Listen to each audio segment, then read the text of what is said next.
Alright, a quick review of two popular GoPro line mounts for all you kiteboarders out there who enjoy filming your sessions like I do. I've tried the Camrig on the left and the Beastmount on the right, and both of them are cool, but neither one of them are perfected in design. With the solid build of the Camrig, you can be confident that you're not going to lose your camera because it's not going to break. I've put it through some pretty burly sessions. You can see mine is bent on the right side, and I've lost two of those green rubber grommets at the bottom. It's easy to lose those rubber grommets when you're putting the system away. You have to be careful to really put them in place and keep track of them. It also takes longer to set up. You run the lines through these grooves and then you add the green rubber grommets. So it takes longer to set up than the Beastmount.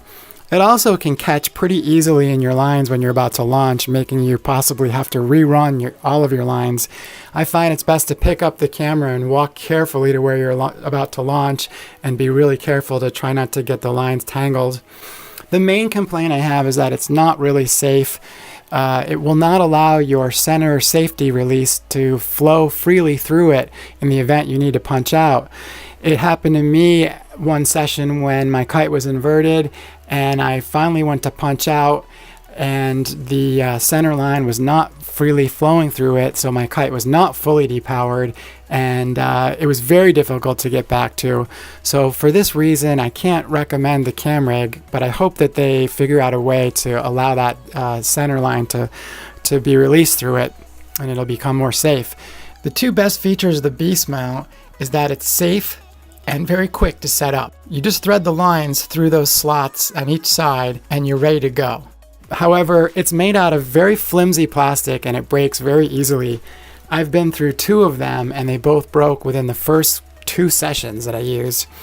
I've been through version 1 and 2. Version 1 did not have these little orange rubber grommets in the bottom like version 2 here has. So when it broke, my GoPro ended up in the ocean, and luckily I had the floaty back and I was able to find it. Version 2 here, they've added these little orange grommets at the bottom, which is designed to keep your lines from popping out.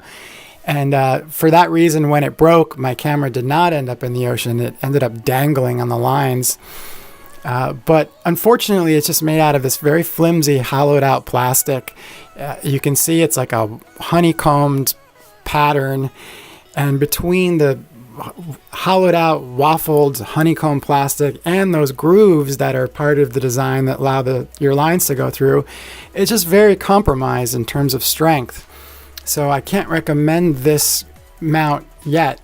Beastmount seems like a very innovative company, and they're making cool products. Hopefully they can redesign this with a solid center and just a stronger material, and it will be a great product. But right now it's not quite there yet.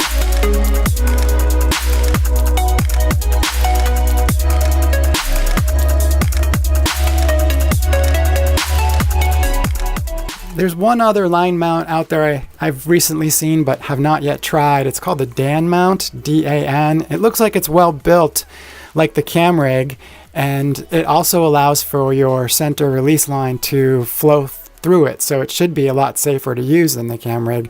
If any of you guys have tried this one or the other two, I'd love to hear what your experiences have been with all of these line mounts.